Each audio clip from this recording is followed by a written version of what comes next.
좋은 작가 발굴하려고 할 때 이제 안목을 길러야 된다 이런 얘기를 많이 하는데 이 채널에는 이제 컬렉터들이 많이 또 보시잖아요. 사실은 금융치료만큼 자기 회사와 자기 가정만 걱정했는데 주식하고 나선 전 세계 평화를 걱정하게 되는.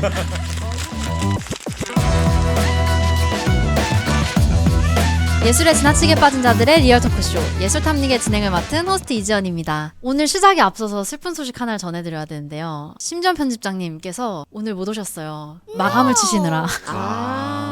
없을 때 좀 뒷이야기를 좀. 네. 오늘 주제가 뭐냐면요. 좋은 작가를 발견하는 법이에요. 이 어려운 그리고 재미있는 주제로 가장 잘 이야기를 나눠주실 스페셜 게스트를 모셨습니다. 이소영 선생님 안녕하세요. 반갑습니다. 네. 초대해 주셔서 감사합니다. 네. 사실 컬렉터로도 되게 유명하지만 이 책뿐만이 아니라 베스트셀러를 정말 많이 쓰셨던 분이시고요. 네. 그리고 미술 교육 쪽에서 여러 사업도 하고 계세요. 그래서 페르소나가 어쩌면 이 중에서 가장 많으실 수도 있을 것 같은데 아트 컬렉팅을 한 지 한 15년 정도 됐고 또 미대를 나오고 미술 관련 공부를 계속 하다 보니까 아트 컬렉팅을 좀 자연스럽게 하게 된 케이스. 근데 하다 보니까 좀 더 재밌고 의미 있게 하고 싶어서 꾸준히 하고 있습니다. 저 선생님 채널 진짜 열심히 봐요. 진짜요? 스킵 한 번도 안 하고 봐요. 근데 왜 댓글을 안 다세요?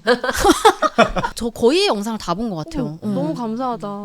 그 좋은 작가를 발견하는 이 얘기를 하기에 앞서서 예술 탐닉자분들이 각자만의 이유로 작가를 발견해야 되는, 발굴해야 되는 이유가 좀 있으시잖아요. 런닝메이트를 찾는 과정이라고 생각을 해요. 무슨 평가 기간이나 뭐 이런 것이 되어서 이 사람 우리랑 해봐 이런 것이 아니라 작가가 또 한 번은 우리 공간을 끌어주기도 하고 어떨 때는 우리 공간이 이제 작가를 끌어주기도 하는 동반자를 찾는 어떤 과정이라고 생각합니다. 우리 페어를 빛내줄 작가랑 갤러리를 찾는 것도 맞지만 사실 저희를 통해서 그 작가나 갤러리도 빛나야 되거든요. 저희를 통해서 이제 성공할 수 있고 이 마켓 안에서 살아남을 수 있는 작가를 좀 찾고 싶은 게 이제 저희의 사실 가장 큰 목적이고 저희 좀 신진 작가들이 아무래도 많이 하는 곳이기도 하다 보니까 약간의 인큐베이팅 역할도 좀 하고 있어서 계속 찾는 노력을 한다거나 기성 작가지만 그 기성 작가의 새로운 면모를 좀 보여주고 싶어하는 안 해봤던 거 여기서 해보세요. 이런 데서 해봐야 더 재밌습니다라고 좀 말하는 편이에요. 컬렉터는 사실 한정된 공간, 재화도 한정돼 있잖아요. 그러니까 진짜 솔직하게 말하면 정해진 예산에서 발견되는 작가들은 정말 많지만 내 생각엔 진짜 이 작가가 좋은 작가 같다라고 확신이 들었을 때 컬렉팅을 많이 하시는 것 같아요. 그렇지 않은 날도 물론 있죠. 첫눈에 반해서 이미 집에 왔는데 결정을 해버린 경우도 있지만 이성적으로는 아 맞다 나는 돈도 한정돼 있고 공간도 한정돼 있기 때문에 더 좋은 작가를 찾기 위한 공부를 해야 돼 라고 오래된 컬렉터들은 많이 얘기하고 많이 행동을 하는 것 같아요. 여기서 이제 궁금한 건 그거잖아요. 좋은 작가란 누구인가? 각자만의 그게 사실 기준이 다를 수도 있겠다는 생각이 들었어요. 이번 그 인터뷰가 저한테도 진짜 많이 도움이 된 게 생각할 거리들을 많이 줬는데 제가 얼마 전에 그 갈라포라 스킴에 대해서 설명하면서 나는 나를 지적으로 영적으로 성장시켜주는 작가가 좋다. 저는 그런 사람도 좋아하는 것 같아요. 그러니까 누굴 만나던 그것이 친구여도 이 사람을 만나고 돌아가는 길에 뭔가 지적이고 영적으로 내가 충만해지는 날이 있으면 진짜 이 사람은 나에게 좋은 인연이구나. 근데 작가도 전시를 보고 와 전시 너무 좋다 이게 아니라 돌아가는 길에 계속 생각하게 하고 내가 그곳에 대해 난 어떻게 지금까지 알고 있었지? 그럼 결국엔 사고를 하게 한다라는 건 질문을 저에게 던진 거거든요. 그래서 저는 저를 영적으로 지적으로 성장하게 하는 작가는 좋은 예술가다라고 생각을 합니다. 너무 멋진 말을 해갖고 웅장한 말을 해갖고 두 번째는 아, 뭔 얘기를 해야 되는 거야? 일단은 그 대답은 다른 분이 하실 수 없고요. 작가를 볼 때 첫 번째는 지속 가능을 봅니다. 예. 가능한 한 많은 정보를 알려고 해요. 작가를 설사 만나지 않더라도. 두 번째는 제가 질투나는 작가. 오. 야, 내가 이런 걸 타고 났으면 얼마나 좋았을까? 아니면 내가 연마에서 이런 재능을 가지고 있었으면 얼마나 좋을까라는 어떤 샘나게 하는 사람. 예. 이 두 가지를 이제 가장. 와, 근데 그 개인적으로 내가 질투나는 작가 이게 너무 세게 와닿는 것 같아요. 되게 중요한 포인트인 것 같아요. 너무 많지 않아요 근데? 매일 질투나야 되는 거 아니야? 진짜. 같은 화풍이라도 계속 발전하고 뭔가 본인을 계속 이제 개발해 나가는 그런 작가들이 있어요. 반면에 나는 이렇게 그리는 사람이야. 난 이렇게 하는 사람이야. 라고 그것만 고수해서 이게 내 작업이야. 너무 이건 내 개성이다라고. 고착화시켜. 네, 맞아요. 그러가는 사람들이 있는데 정확하게 컬렉터들 눈에 나와요. 그 작년에도 나왔던데 똑같던데? 약간 음. 이런 작가는 사실 기대감이 없어지는 게 있더라고요. 그래서 또 하나는 자기의 어떤 스토리나 감정이나 이런 것을 어필을 잘하는 작가님 나서 가만히 계시는 작가님 계시고 그 누가 오면 제가 작가예요. 궁금하신 거 있으세요? 이거 제가 이런 어떤 스토리로 해서 이렇게 그리게 됐어요. 이렇게 작업하게 됐어요. 굉장히 적극적으로 나서서 본인을 어필하는 작가들은 약간 작업이 달리 보여요. PR에 대한 부분은 좀 어떠세요? 이건 조금 반반 갈리는 것 개인적으로 같은데? 사실 작가는 이미 작품으로 말을 다 한 건데 PR까지 열심히 해야 한다라는 게 어떠한 작가 입장에서는 안 되는 걸 수도 있지 않을까. 그렇게 되면 세상은 너무 외향적인 사람들만 선방하지 않을까. 그래서 저도 강의 같은 데 가면 1분 전까지 화장실에 있어요. 근데 그 마음을 저는 너무 잘 알아서 전 작가님이 전시회 첫날 바깥에 나와 있는 것을 되게 힘들어하는 분도 분명히 많을 것 같다고 생각이 들어서 노력을 하면 하겠지만 아무리 해도 안 된다면 그것은 제가 볼 땐 그냥 사람마다 달라서 저는 이렇게 쑥스러움 많으신 분들도 되게 좋은 성향을 갖고 계신 것 같아요. 그러니까 또 작업을 자신만의 동굴에서 잘할 수 있고 그러니까 자기만의 아이든 이든 방식으로 어필해주면 좋겠다고 생각을 했었는데 작년부터 김희천 작가님의 작품을 그 부산에 가서 보고 와서 너무 좋아가지고 BBNM 가서 막 이렇게 보고 막 그랬었어요. 근데 작가님 인스타가 없는 거예요. 근데 갑자기 막 더 매력적인 작업에 대해서 더 궁금하게 하는 각자만의 방식이 있을 수 있겠다라는 생각이 조금 들긴 했었어요. 결국 태도는 저는 한결같다고 생각을 해요. 대신 그 태도를 알기 위해 좋은 태도를 알기 위해 저도 끊임없이 계속 그 작가를 연구하거나 찾아가거나 스튜디오를 방문하거나 만나서 이야기를 나눠본다던가 뭐 그런 방법을 취하고 있죠. 그걸 알기 위해서는 어쨌든 대면하거나 그 작가 직접 쓴 글이나 이런 걸 보는 게 좀 필요하니까 그래서 되게 아티스트 토크나 이런 데 되게 길을 쓸고 가려고 하는 이유도 그 작가의 말투와 질문에 어떻게 대답하는지 다음 향후의 고민이 뭔지 이런 걸 막 듣고 싶어서 가잖아요. 그래서 유튜브 영상으로 이렇게 아티스트 토크 하는 거 저는 되게 많이 보거든요. 그 리움에서 리움이 만나다 그 시리즈가 있어요. 그거 되게 그래서 저는 다 봐서 정주행했어요. 그것도 있고 레지던시에서 준비해주는 아티스트 인터뷰 이런 것들은 그냥 하루 종일 틀어놓으면 작가님이 옆에 있는 것 같으니까 계속 맞아요. 하면 정말 도움 많이 돼요. 요즘에 좀 많이 늘어나고 네, 있더라고요. 많이 늘어난 것 유튜브 같아요. 컨텐츠에서도 이것도 좀 궁금했어요. 좋은 작가를 발견하는 방법? 전시는 워낙 많이 보실 것 같은데 여기서 좀 더 효율적으로 찾는 뭐 나만의 방법? 이건 진짜 이소영 쌤. 저 진짜 많이 적어오긴 했는데 방법은 진짜 많은데 효율성을 따져야 된다고 하니까 더 어려웠어요. 무의미한 시간을 보내다가 만난 전시에서 보석을 발견하기도 하기 때문에 전시를 많이 봐야 한다라는 건 그냥 기본이고 이제는 더 이상 동시대의 작가들이 시각 예술로만 이야기하지 않고 본인이 알고 있고 본인이 고민한 것들을 함께 얘기하기 때문에 좋은 작가를 찾으려면 나도 좀 융합적인 인간이 돼야겠다. 내 자체가 내공이 커지면 보이지 않던 것들도 보이게 된다. 이런 생각을 하게 됐고 많이 보더라도 구분해서 봐야 되는 것 같아요. 예를 들어 미술관 전시에 대한 비율, 아트페어에 대한 비율, 대안공간에 대한 비율, 아주 신진장가부터 아주 마스터까지 마치 시간을 좀 나눠서 봐야지 어떻게 보면 그게 효율이 아닐까. 내가 미술을 좋아한다고 해서 매번 아트페어에 가서 100%의 시간을 다 쏟아버리면 페어에 등장하는 작가만 보일 테니까요. 다른 분들도 하시는지는 모르겠는데 컬렉터들은 일단 뭐 당연히 아트페어, 미술관, 뭐 갤러리 다 가는데요. 요즘은 외국 대학원들은 그 공식 인스타가 있어요. 슬레이드, RA, 졸업생들. 왜냐하면 우리 대학원에서 공부한 친구들이 졸업 전시엔 이런 작품을 했고 그 친구들의 사이트는 여기고 그 친구들의 공식 인스타는 여기야. 이거를 상당히 잘 만들었어요. 어떻게 보면 그 작가의 성장 과정을 좀 거슬러 올라가 보고 싶어 하는 게 있는 것 같아요. 그 얘기는 듣긴 했었어요. 그러니까 좋은 작가 발굴하기 위해서 졸업 전시 간다. 근데 아예 해외에까지는 생각을 못했고, 근데 그게 공식 계정으로 이렇게 올라오는 것도 몰랐어요. 네, 있어요. 단점이라고 하면 한국의 콜렉터들이 좀 연락을 많이 하는 편이에요. 말하자면 마켓이 만들어지지 않거나 막 스타트하고 있는 이제 대학원 졸업생들 이런 분들한테 연락을 많이 해요. 한국 사람들만큼 이렇게 열심히 작가를 공부를 하고 소장을 하려고 하는 사람들이 잘 없거든요. 그래서 그런 부분들이 장점이기도 하지만 한편으로는 작가를 좀 이렇게 막 많이 흔들어 놓는다고 할까요? 팔로잉을 하고 지켜보는. 지켜보는 것이 오히려 말하자면 어떤 경계를 넘어서면 방해가 될 수도 있다라는 거. 돈이 너무 많으신 거 아니에요? 예. 보통은 못 물어보는 거예요. 예. 얼마예요? 이렇게 묻는 거예요. 진짜? 그런데 실제로 살 생각도 없는 맞아요. 것 같아. 근데 그런 거가 너무 많이. 이 영상 보는 분들이 그 부분을 주의해야겠어요. 제가 이런 공식 인스타가 있다고 알려드렸는데 그걸 DM을 하라고 알려드린 게 절대 아니라 요런 작가들이 있으니 앞으로 성장하는 모습을 3년, 5년 지켜봐라.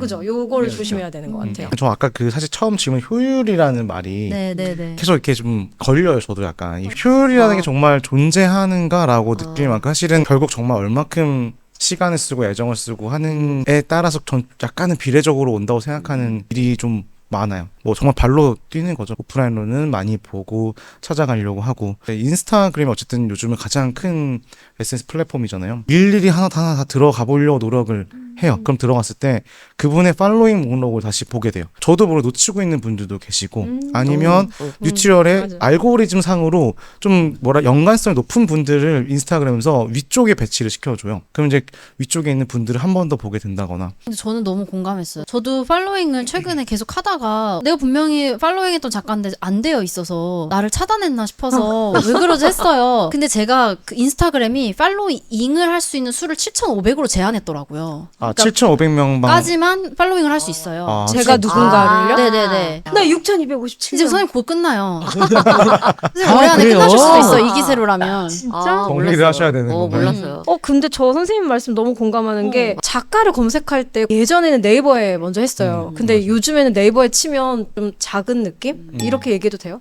네이버라고 네네네. 맞아요. 지칭하지 마요. 아니요, 걱정하시네. 괜찮아요. 네. 근데 이제 구글 같은 경우엔 넓으니까 작가 기사들이 좋은 게 되게 많아요. 소더비 같은 데서 당신이 몬드리안에 대해 몰랐던 10가지 사실 이런 거 있잖아요. 그런 거 좋은데 인스타그램이 진짜 유용한 게 방금 작가님이 말했던 예술가들의 지도. 네네. 이 작가랑 이 작가랑 친구야? 난 전혀 이 둘은 다른 나라에 만난 적 없는 사람인 줄 알았는데 전 인스타그램이 그 예술가들의 지도를 알기에 너무 좋은 공부거리? 그래서 저도 그런 식으로 찾아보는 것 같아요. 저는 최근에 해외 작가 정보에 대한 갈급함이 좀 있었어요. 직접 내가 뭐 어떤 해외 아트페어나 이런 거 다 가면 좋지만 그럴 수 없는 분들이 더 많을 거고 그러면 해외 작가의 정보를 어떻게 알 수 있을까? 이게 좀 궁금한데 인터넷이 아무리 발달했다 해도 사실은 굳이 우리가 해외 페어에 많이 가는 이유는 페어에 가면 그냥 그림만 보고 땡이 아니라 갤러리에서 페어 때 애프터 뭐 칵테일 파티 이런 거 하잖아요. 진짜 술 먹고 싶어 가는 게 아니라 너네 최근에 영입한 작가는 누구야? 어떻게 영입하게 됐어? 이런 말을 하다 보면 꼬리에 꼬리를 물고 다른 작가들이 등장을 하거든요. 그래서 해외 작가 정보는 사실은 그런 네트워킹 자리에서도 많이 알게 되는 것 같고 저 같은 경우엔 제가 이제 현대미술을 디깅한다라고 표현을 하는데 제일 쉽게 공부할 수 있는 거는 아트바젤에서 진행됐던 발루아즈 어워즈를 살펴보면 스페이스 K에서 전시했던 라이언 간다 정말 옛날에 받았고 양혜규, 뭐 강석영 1회는 로라 오웬스였어요.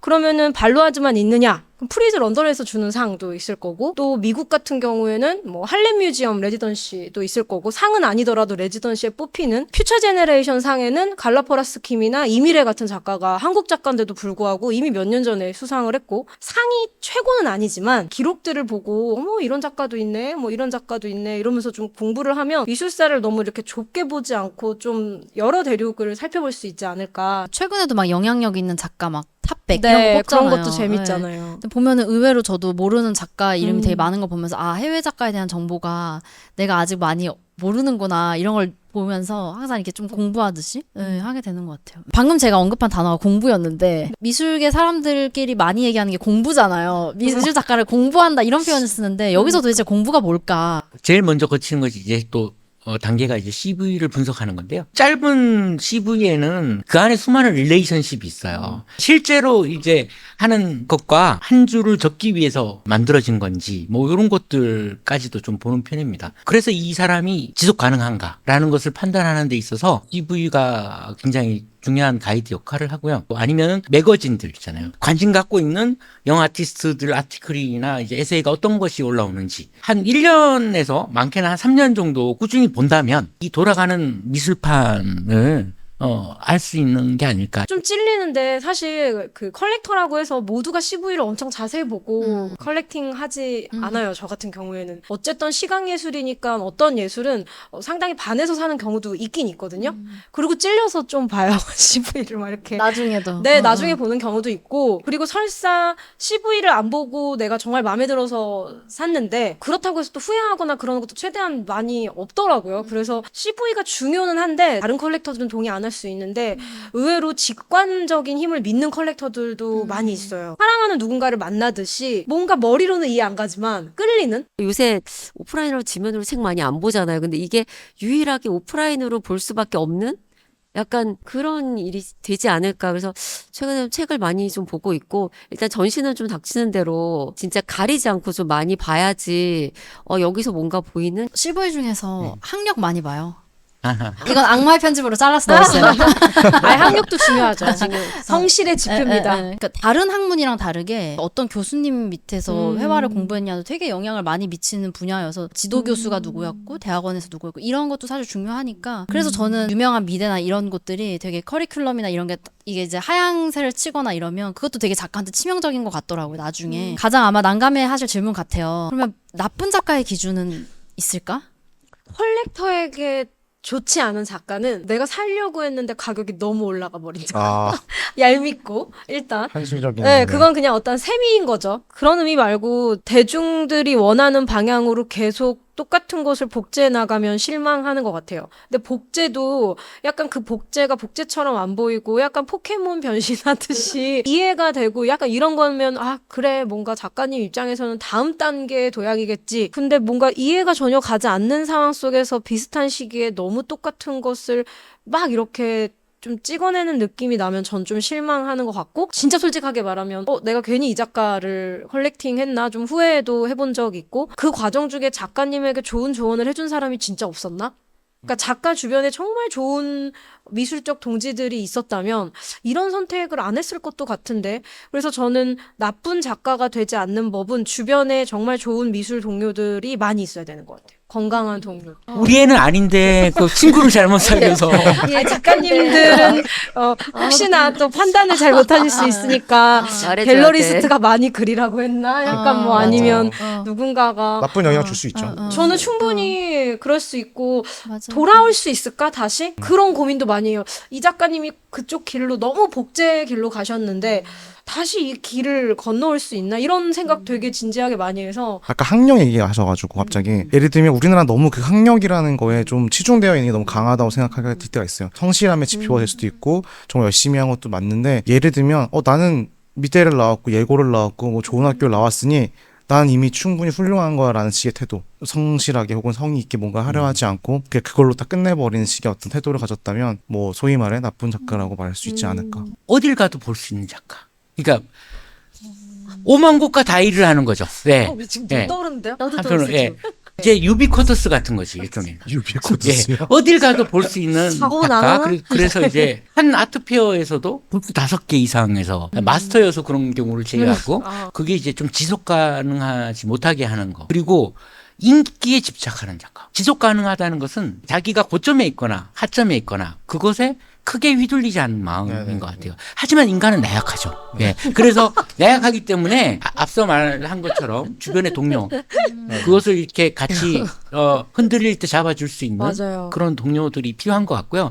그리고 콜렉터들 입장에서는 제가 가만히 생각해 보면 이제 사회적 무리를 일으켜서 그건 너무 나쁘죠. 그게 이제 작품을 돈을 주고 샀잖아요. 근데 걸 수 없으면 그거만큼 또 나쁜 작가가 어디 있을까? 내가 그걸로 자동차도 살 수 있고, 내가 그걸로 뭐 예를 들어서 백도 살 수 있고, 그것과 맞바꾼 건데 더 이상 사회적 무리 때문에 걸기가 부끄러운 작품, 그것이 나쁘지 않은가? 이 사람이 하면 인기가 정말 올라가면 이제 과거를 생각하지 못하는 누구나 다 그럴 수밖에 없는데 그런 작가들이 어떻게 보면 약간 초심을 좀 잃고 본인의 인기가 올라가면 약간 그 부분을 좀 잊는 관가하는 거죠. 맞아 관가를 하고 좀 약간 의리가 없어지는 살짝 또 동의하지 않는 부분들이 있어요. 예전에 날 발굴해준 사람을 초대한다든가 뭐 등한시한다던가. 개인적으로는 좀 별로 안 좋아요. 하지만 불교에도 이런 말이 있는데 강이 빨라. 그러면 내가 이 뗏목을 타고 저쪽까지 갔어요. 그럼 너무 뗏목이 고맙잖아요. 그 다음에 산인데 그걸 이고 가야 되냐. 이런 부분에 있어서는 한편으로는 자기가 성장하면 성장할수록 다른 생애 변화 주기를 가져야 되는 부분들이 있는 거죠. 섭섭할 수 있어요. 서로 기대를 많이 하거든. 하지만 인간이라는 것은 굉장히 나약한 존재입니다. 계속 나약해. 나약해요. 계속 나약해. 누구나 유혹에 흔들리기 쉽고 그래서 그런 부분에 대해서 좀 더 초연해지는 것 같아요. 초심을 지킨다는 말은 정말 훌륭하지만 작가가 성장을 하잖아요. 그럼 예를 들어 뭐 알렉스 카츠, 곰니 같은 작가가 계속 초심을 지켜야 한다면 모두를 다 챙겨가기에는 좀 어려우니 초심도 중요한데 작가가 성장하면서 또 다른 어떠한 세계관 이런 게 있어야 되는 것 같아요. 초심은 예술을 사랑하고 예술을 좋아하고 예술로 표현하는 마음인 거지 모두와 함께 가야 된다 약간 이런 거나 혹은 신의도 선생님 말대로 지킬 수 있는 선에서 지키면서 성장해야 되는 것 같아요. 작가가 제일 힘들 때가 들어오는 전시에 대한 부탁을 다 받아버리면 저는 그것도 상당히 어려운 것 같고 그런 게 이제 약간 페어에서 젊은 작가가 이 갤러리도 있고 저 갤러리도 있고 밖에 나갔더니 또 있고 온라인으로도 또 팔고 이런 거잖아요. 그래서 어느 정도 성장할 땐 무조건 수락하는 것이 아니라 좀 거절하는 것도 작가는 배워야 된다라는 생각을 해요. 그래서 애매하게 거절도 안 하면서 하는 듯 아닌 하는 듯 아닌 듯 아닌 게 아닌 뭐 이런 포션을 취하는 게 가장 안 좋습니다. 맞아요. 거절은 깔끔하게 빨리 하는 게 좋을 것 같고요. 이쯤에서 이제 궁금해지는 게 하나씩 있죠. 그래서 요즘에 주목하는 작가. 한 명만 말해야 되는 건 아니죠. 네, 이게 또 의외의 질문이에요. 진짜 많이 적어오셨어요. 정말 많이 진짜 많이 적으셨네요. 적어왔어요. 요즘에 보이는 거는 프리즈로 치면 마스터즈 섹션에 한국의 단색화 화가들 또는 한국의 실험미술 화가들이 다 남자분들이었잖아요. 근데 이번 영국 프리즈에서는 정강자 작가님, 또 송현숙 작가님 이런 여성 아티스트들이 소개가 많이 돼서 한국의 여성 작가들에게 요즘 관심이 매우 많다. 최욱경, 송현숙, 또 아까 전에 말했던 이미래, 갈라포라스 킴, 뭐 제이디차, 크리스틴성 킴, 광주 비엔날레에 있었고, 뭐 신디지의 킴, 뭐 안나파, 마이아 루스리, 막 이렇게 다 적어왔어요. 그래서 조금 한국 작가지만 여성으로서 세계 무대에서 열심히 좀 하고 있는 작가들의 관심이 좀 요즘에 좀 많은 것 같아요. 그 실린더 믿고 보는 실린더 실험적인 작가님들을 굉장히 많이 발굴을 해내고 네. 굉장히 좋은 작가님들 굉장히 많아요. 그래서 박예림 작가님이라고 약간 미생물을 본인이 키우기도 하면서 굉장히 확장되는 작업을 하는 작가거든요. 그래서 이게 20대 어린 작가라고 생각할 수 없는 주목해서 보고 있고 왠지 잘 될 것 같은 개인적으로 저는 이거 진짜 못하겠더라고요. 그래서 저는 사실 주목할 작가라기보다는 저는 대학에 사진을 전공하고 대학원 조형예술과를 하다 보니까 매체에 좀 다양하게 작업을 해요. 근데 사진 작업과 사진 작가들이 좀 요즘 특히 우리나라에서 잘 보기가 어렵다는 느낌을 받을 때가 있고 주목하는 작가라기보다는 좀 주목하는 매체로서 사진에 대한 얘기를 좀 한 번쯤은 나올 때가 저는 됐다고 생각을 하거든요. 지금 시점이 그런 작가님들이 많이 나왔으면 좋겠다라는 개인적인 좀 바람을 오히려 얘기를 하고 싶었습니다. 최근 들어 저도 되게 사진 많이 소장을 하고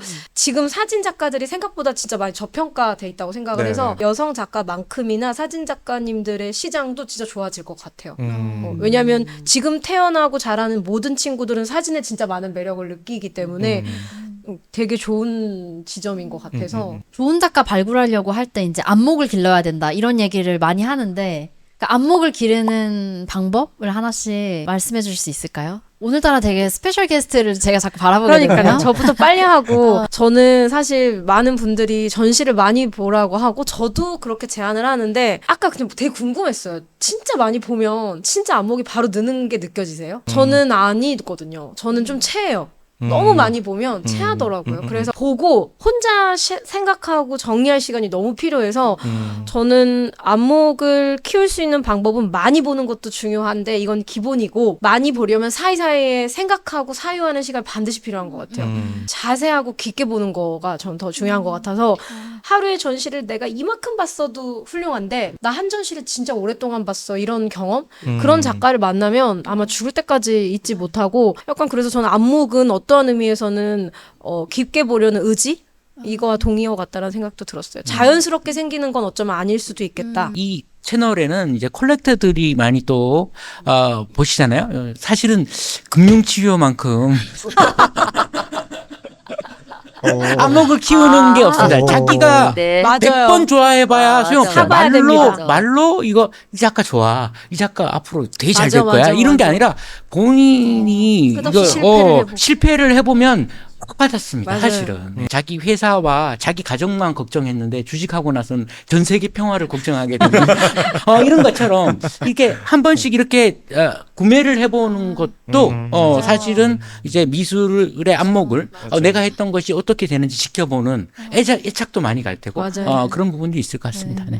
오늘 진짜 유난히 3회차가 돼서 정말 되게 찐 텐션으로 이야기를 많이 나눴는데 긴 시간 또 함께 해주셔서 감사합니다. 또 오늘 1부는 여기서 마무리를 하고 우리가 네. 다음 회차로 한번 넘어가겠습니다. 감사합니다.